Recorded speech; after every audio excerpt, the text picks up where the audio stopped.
Fala, gente boa, sejam todos bem-vindos ao Ed Nerd. O meu nome é Ed e hoje é dia de fazer a minha crítica do Snyder Cut, resenha, análise, seja o que você quiser chamar. Como vocês podem ter visto pelo título do vídeo, cara, pra mim esse é o melhor filme do DC Universe até o momento e eu vou explicar o porquê. Praticamente todo mundo se redimiu nesse filme, o Batman de Ben Affleck está redimido, o Coringa de Jared Leto e principalmente o grande diretor Zack Snyder conseguiu finalmente trazer à realidade a sua versão, tudo aquilo que ele tinha na cabeça a respeito da Liga da Justiça, e por isso que eu quero falar bastante nesse vídeo aqui, porque eu tenho muita coisa para dizer.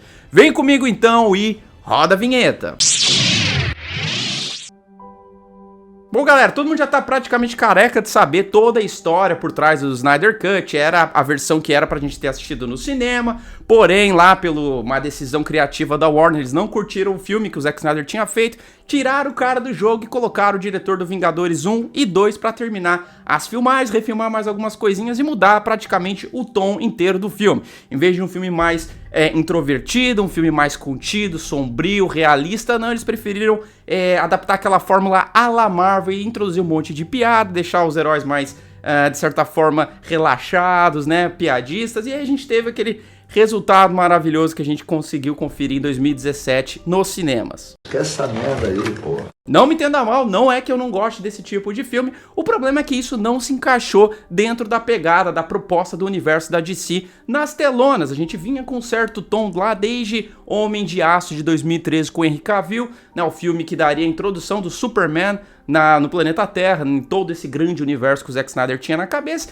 e a gente, né, tava já acostumado querendo ver mais, de certa forma, coisas nessa pegada, e a gente queria ver a continuidade daquela história, na verdade o fechamento, que seria a Liga da Justiça, e depois a gente sabe que o Zack Snyder já tinha a ideia de fazer Liga da Justiça 2 e até mesmo um terceiro filme da equipe, mas eu fiquei muito satisfeito que pelo menos ele conseguiu, né, fazer o fechamento da sua trilogia.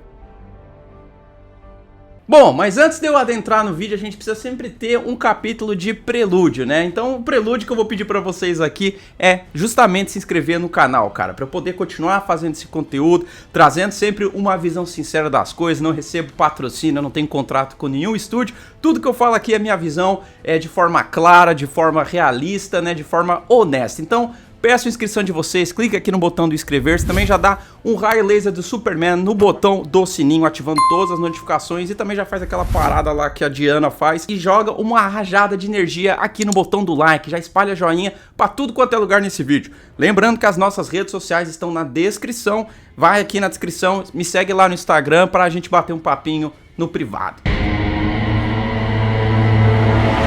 Vamos falar do negócio que, cara, todo mundo tá falando pro bem ou pro mal, que é a duração do filme.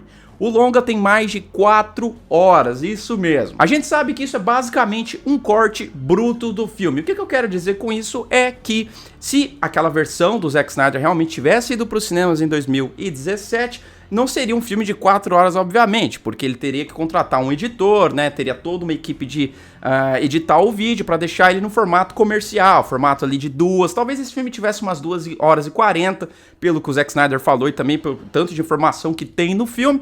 Mas a duração que a gente tem nesse produto final que tá chegando aí na HBO Max não me desagradou nem um pouco. Na verdade, eu já tava pronto para encarar essa jornada, né? Quando eu sentei no meu sofá aqui na sala, eu já tava ali esperando ver tudo isso. Para mim, eu acho que se a pessoa tem a ideia de que tá assistindo uma coisa que deveria ter ido pro cinema, uma coisa de 2 horas e meia, realmente vai se decepcionar, vai ficar cansativo, mas, meu, pra mim ali, coloquei a minha bebidinha ali, pô, um negocinho pra comer, um salgadinho e vambora. E também a gente tem que sempre lembrar que o Zack Snyder tinha a missão ingrata de apresentar membros da Liga da Justiça que até o momento nunca tinham aparecido em outros filmes. Diferentemente da Marvel, que fez filmes de origem, filmes solos, antes de juntar a equipe, a Warner quis fazer o inverso e todo esse fardo, todo esse peso, essa responsabilidade caíram em cima do Zack Snyder. Pô, galera, pô, Ed, mas você tá falando besteira. Todo mundo hoje sabe quem que é o Aquaman, já teve o filme dele, o Flash já apareceu, o Cyborg também na primeira versão de Liga da Justiça, mas a gente tem que lembrar que, pra efeito de Snyder Cut, o filme de Liga da Justiça de 2017 nunca existiu. É uma coisa que o Zack Snyder apagou da mente dele e que muitas pessoas também fizeram mesmo. Então é como se a gente nunca tivesse visto esses personagens antes. Então é por isso que teve que ter sim a duração de 4 horas, para você explicar quem que é o Flash, o dilema que ele tem com o pai dele, que ele acredita na inocência do pai. Também já introduzir a Iris West, que então praticamente o Zack Snyder já estava dando as pontas ali, né, dando ali os refúgios para que os outros diretores que fossem fazer os filmes solos pudessem já ter ali uma coisa para trabalhar, uma coisa ali já meio que engatilhada. A gente sabe que tudo mudou, o filme do Flash foi adiado várias vezes, o filme do Cyborg caiu no esquecimento. Então, cara, pensando pelo lado do Zack Snyder, faz sentido ele dar uma forcinha ali para os outros diretores da Warner. Aí você pode falar, pô, Ed, mas dava para ter 1 hora a menos. Pô, realmente dava se fosse um filme convencional pro formato convencional de cinema, né? Como não havia necessidade disso, realmente não haveria nenhum impacto financeiro de você diminuir o número de sessões nos cinemas aí mundiais, não tinha por que o Zack Snyder não fazer o filme que ele queria sempre ter feito, o filme de 4 horas com todo o material. Eu duvido muito que vá ter uma cena gravada que não foi para esse corte final. Acho que realmente tudo que ele filmou, ele tentou ali costurar no quebra-cabeça e trazer o produto que a gente teve o prazer de conferir. E essa questão da duração foi essencial pra gente se afeiçoar aos personagens, né? Muita gente no primeiro filme de Liga da Justiça criticou o Cyborg, né?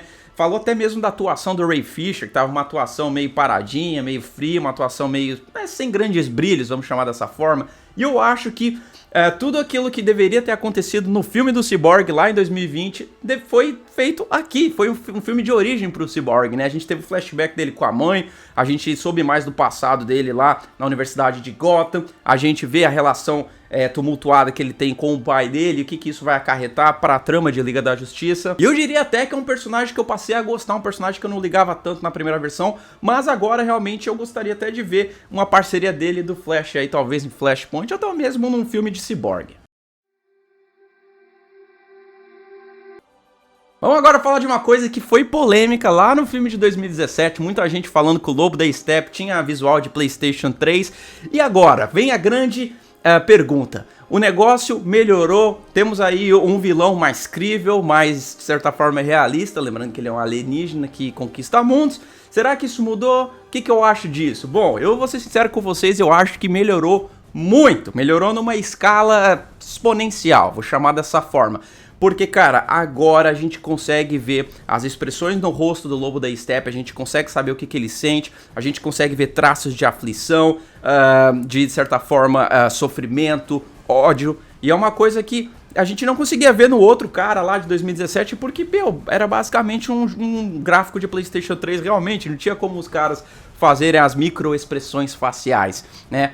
Foi bem interessante que o Zack Snyder conseguiu esse incremento aí de 80 milhões de dólares para poder fechar, né, o filme dele, para poder filmar as cenas adicionais, as cenas que faltavam, terminar os efeitos especiais, e realmente eu acho que o Zack Snyder ouviu bastante o pessoal criticando o Lobo da Steppe lá do Joss Whedon.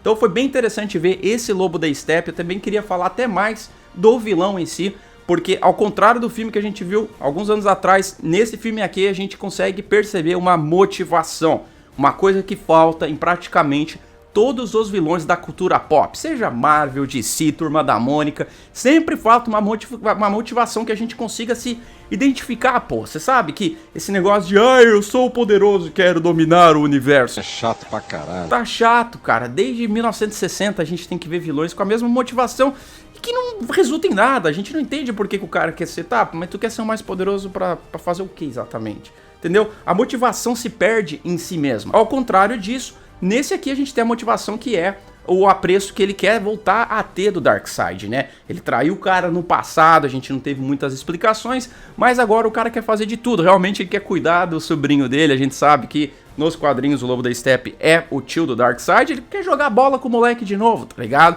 Então pra isso que ele vai pelo caminho fácil, que é derrotar o planeta, que foi o único planeta que derrotou o Darkseid, e além disso conquistar as 3 caixas maternas. Tanto é que tem um ponto de ruptura nesse filme, que é quando ele vai ter o primeiro contato com o Desaad. Ele chega, mano, eu quero voltar aí pra turma, quero beber cerveja com vocês, e o cara fala, só se você conquistar aí 50 mil planetas a gente vai te aceitar de novo. Aí a caixa materna lá vai lá, manda pra ele uma mensagem e faz ele descobrir que tem sim a equação antivida na Terra, né? É o planetinha que ninguém contava que fosse importante, que fosse relevante, e lá que está justamente a equação antivida que o Darkseid procurou a vida toda. E aí a gente vê o movimento de felicidade quando ele revela isso pro Desaad, né, chama o Darkseid vai lá e ele fica todo assim, felizão, fica todo animado, tipo, ele se ajoelha assim, ele começa a tremer, tipo, fica bem nervoso perante a imponência do grande mestre mastermind do universo. Óbvio que algumas coisas me tiraram do filme, por exemplo, tem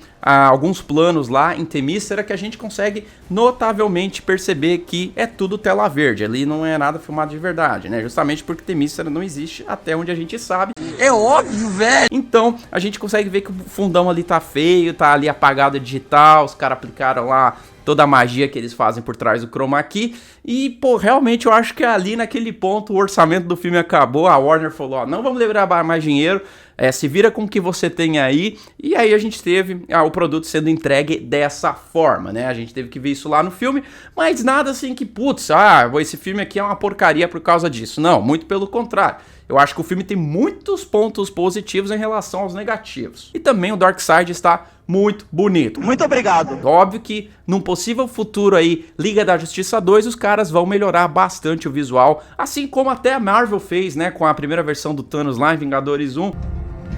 Bom, queria falar também sobre os personagens, né? O que a gente pode esperar dessa formação da Liga? Eu achei uma formação muito mais entrosada, a gente consegue entender o objetivo de cada um, as tretas do passado, para onde que esses personagens estão caminhando, e a gente teve a redenção do Batman, né? Finalmente a gente teve a anulação daquele Batman piadista lá do filme de 2017, e a gente tem um Batman diferente, ele não é um Batman tão fechado, tão negativo, igual em Batman vs Superman, mas esse Batman agora ele tá muito mais alto astral, ele até fala, né, da fé, que pelo primeiro momento da vida dele, ele tá tomando um caminho mais de acreditar, de parar de pensar de forma racional, de certa forma toda calculista, e é até bem legal o dilema filosófico que ele tem com o Alfred, mano, vocês estão querendo ressuscitar o Superman aí, não vai dar bom, talvez vocês não vão conseguir controlar a dimensão disso. Ele fala, às vezes a gente tem que dar um salto de fé, né, fé às vezes tem que nortear, tem horas que a racionalidade não consegue tomar conta mais das coisas. Vamos falar agora do Superman, galera, Superman é um personagem muito difícil de trabalhar no cinema, ele já é um personagem difícil de trabalhar nos gibis, né? Eu falo de gibi porque, né, tô mais velho aí, quase batendo na casa dos 30. É um personagem porque ele é basicamente um deus onipresente, onisciente, onipotente. Ele tá ali rodeado de pessoas que, de certa forma, poderiam ser vistas como inferiores, né? Uma exaltação de raiva que ele tem ali, ele pode derrubar um prédio, entendeu? Então como é que as pessoas conseguem se identificar com um ser tão poderoso, né? Como é que humaniza um cara desse? E eu acho que o Zack Snyder tinha a visão, né, ao longo de Homem de Aço de 2013 e Batman vs Superman, de deixar um Superman mais baixo, mais negativo, mais depressivo, e é uma coisa que muitos fãs criticaram com razão, porque o Superman nos quadrinhos, ele é um símbolo de esperança, é um negócio que vai te motivar, que vai te pôr pra cima. Eu acho que de certa forma ele flexibilizou isso, ele ouviu os fãs, ouviu esse feedback aí e trouxe um Superman muito legal nessa versão do filme dele, um Superman que zomba até dos seus oponentes lá, quando o Lobo da Steppe vai dar uma machadada no Cyborg, ele, né, fica entre o machado, ele fala, não tô impressionado, tá ligado? Aquele cara meio sarcástico, esperançoso. Eu acho que realmente não é aquela versão totalmente positivista que a gente vê lá do Joss Whedon em 2017, mas é um Superman que realmente consegue se encontrar no mundo, ele sabe quem que ele é agora, ele sabe onde ele quer chegar, ele sabe que quer ser um homem de família. Fico bastante, por um outro lado, desanimado com o futuro do Superman. A gente sabe que o J.J. Abrams foi contratado mês passado para fazer o reboot do Superman, semelhantemente ao que eles estão fazendo com o Batman do Robert Pattinson. E cara, eu acho que é uma cagada da Warner. Eu tenho que ser sincero com vocês, eu não entendo por que eles estão fazendo isso. O Henry Cavill é um cara carismático, entendeu? Um cara que tá em ascensão aí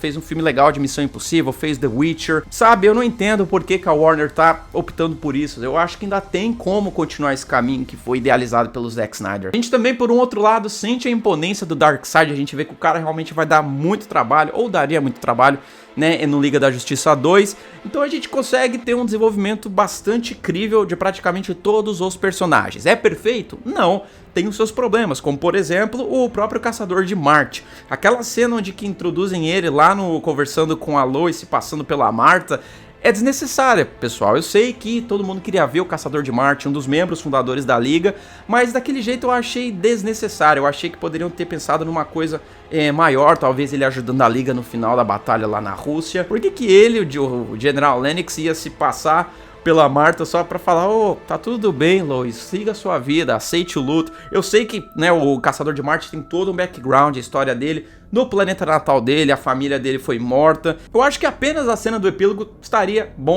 suficiente ali pra introduzir o personagem nesse universo. Uma coisa que me desagradou um pouquinho também foi a questão do Lex Luthor, né? O Lex Luthor continua, né, falando daquela forma afetada. Eu estou muito bem aqui, os doutores de Arkham me trataram de mim, agora eu tenho um propósito. I was. Thank you. Until the good doctors at Arkham helped me find some much needed clarity. Cara, fala de boa, fala normal, tá ligado? Eu acho que o Jesse Eisenberg precisa dar uma remodelada no personagem se é que ele quer participar de futuros projetos da Warner, né? Acho que cada herói teve o seu momento de brilho. A gente vê o Flash voltando no tempo, a gente vê o Cyborg praticamente entrando dentro das caixas maternas e tendo que lidar com um conflito familiar. Vamos falar agora da história, tá? O enredo, a trama, o que eu achei disso? Bom, ela não é tão diferente da trama do Joss Whedon, lembrando que é a trama do Zack Snyder, retrabalhada pelo Joss Whedon e retrabalhada agora novamente pelo Zack Snyder.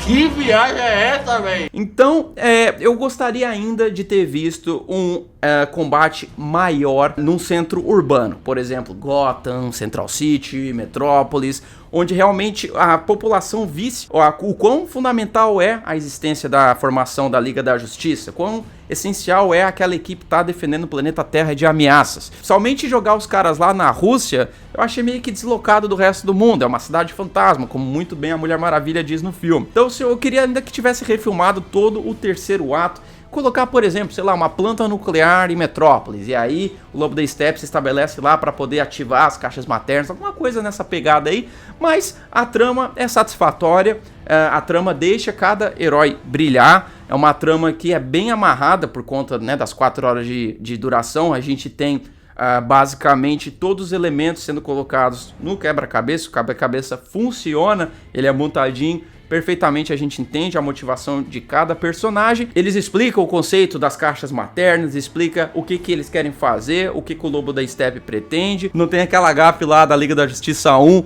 onde os caras esquecem a caixa materna na hora que eles estão renascendo o Superman lá, e aí o Lobo da Steppe vai lá, pega a caixa e vai embora. O que culminou naquela cena de introdução maravilhosa, onde a gente vê a batalha de 5.000 anos atrás, com o Darkseid na Terra, lutando contra todo mundo. Deuses gregos, atlantes, homens, amazonas, até o mesmo o Lanterna Verde, a gente consegue ver uma batalha sanguinária lá, o Lanterna Verde perde a mão, e o negócio é bem expositivo, dá pra ver o sangue saindo na tela. Então, cara, eu acho maravilhoso essa cena de introdução, a gente vê lá os Zeus fazendo força ali pra dar uma cagadinha e soltando os raios bem no peito do Darkseid. Aí vem o Ares, filho dele, já dá uma machadada, e a gente consegue ver o sangue na tela na hora que ele apaga na nave. Então, pô, cara, são elementos gráficos muito legais, explora a história. Pô, eu conseguiria ver um filme daquela trama tranquilamente, tá ligado? Me lembrou até uma coisa ali de Senhor dos Anéis, de ter um Sauron, e aí as últimas resistências se unem pra lutar contra o tirano. Me lembrou uma pegada assim medieval, gostei bastante. Cara, eu veria aquilo numa boa. Mas eu acho que faltou um negocinho ali, que foi uma olhadinha dos Zeus pra Rainha Hipólita, tá ligado? Tipo assim, um negócio de sedução, já meio que sugerindo o nascimento da Mulher Maravilha.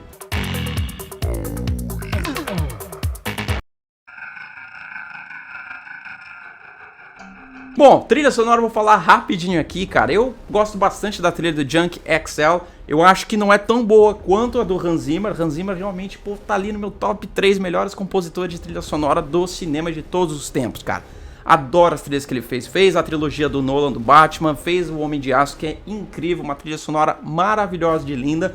E eu acho que pelo fato dele não estar participando junto com o Junkie XL, alguns momentos me deixaram um pouquinho desconfortável. Por exemplo, aquela cena lá onde o Aquaman vai mergulhar, que ele tem aquela breve conversa com o Bruce Wayne, e aí as minas da Rússia, ou sei lá, da Escandinávia, começam a cantar do nada. E também teve algumas músicas autorais, né, de bandas famosas, como Nick Cave, que eu achei meio desconexo, tá? Uma hora que, sei lá, o Aquaman vai tomar lá shotão de whisky, que ele tá indo pra Atlantis, e começa a tocar uma música. Aí eu falei, cara, o que tem a ver essa música no filme? Bom, vamos falar agora, né, do epílogo, cara, que ali é um deleite pra todo fã da DC, cara. A gente tem até mesmo uma formação alternativa da Liga da Justiça que eu não conseguia pensar, imaginar que isso fosse acontecer nos meus sonhos mais molhados. A gente teve a volta do ator Joey Maliano como Exterminador e realmente ele consegue sintetizar tudo aquela questão de mercenário, de um cara aprimorado, realmente um cara tático, talvez, né, o melhor assassino do universo DC, e ele tá ali muito bem caracterizado, tá com um moicanão maneiro. E aí a gente tem também a Mera mais casca grossa, a gente entende que o Aquaman foi morto pelo Darkseid, ou pelo Superman, na verdade. Maravilhoso essa sequência, a gente vê o Flash, o Cyborg, os caras, né, não passa nem um Wi-Fi, tudo se camuflando ali dos parademônios, e aí que vem, né, aquela cena que todo fã achou que nunca fosse ver depois que o Jared Leto praticamente foi expulso desse universo juntamente ao Ben Affleck, que foi a reunião dos dois, isso mesmo, Batman e Coringa, os dois arqui-inimigos, os dois atores contracenando seus papéis, e que maravilhoso, cara, diálogo muito bem escrito. Eles conseguiram ir lá nos quadrinhos resgatar aquele jogo psicológico entre o Batman e o Coringa. Geralmente nos quadrinhos quem faz o jogo psicológico é o Coringa, sempre tentando entrar na mente do Batman, fazer com que o Batman cruze os seus limites. Só que aqui o Batman tá tão cansado, tá tão calejado, já aconteceu um monte de coisa ruim que ele já tá jogando a toalha. E aí que ele também vai dar uma invertida no Coringa falando da Harley Quinn, e aí tipo, pô, o Jared Leto vai dar aquela tremida assim na mão e falar, ah, cê é mal, tá ligado? Então, pô, realmente eu acho que essa interação dos dois personagens teve uma química muito boa, né? Eu gostaria muito de ver aquele filme do Ben Affleck sendo realizado, o The Batman. Eu não achei que os dois fossem encaixar tão bem na tela, contracenando um com o outro, mas, pô, esse trecho aí mudou minha opinião, assim, completamente. E o que falar da atuação do Jared Leto? Eu tinha feito um vídeo ontem, um vídeo falando que a crítica tinha enaltecido a atuação dele, falado muito bem, elogiaram bastante. Pô, cara, e eu realmente tenho que concordar com essas pessoas, porque, meu, o tom de voz não é aquela parada lá do Esquadrão Suicida, né? O Esquadrão Suicida ele falava assim, vamos parar de me bajular. Você gosta da Harley? Eu vou te dar ela. Aqui não, cara. Aqui a voz dele tá mais ameaçadora. Tá até mesmo, digamos assim, dócil, né? Parece uma serpente quando ela vai dar o bote. E, cara, eu gostei bastante porque não tá um negócio artificial, não tá um negócio caricato. Você vê até mesmo que a risada do Coringa, ela tá triste. Tá uma risada pra baixo, realmente ele sente ali também a perda daquele mundo como ele conhecia. Ele não é tão inabalável igual ele parece ser. Então acho que tem pequenos elementos que o Zack Snyder trabalhou nessa cena que ficou maravilhoso. Muito parabéns aí pro Zack Snyder, porque realmente, cara, essa cena vai ficar aí na história do cinema. É uma coisa que, por mais que talvez não aconteça mais interações no futuro, a gente vai ter essa pra se lembrar, pra gente ter uma interação que há muito tempo a gente não via, né? Um Batman junto a um Coringa, e felizmente isso aconteceu.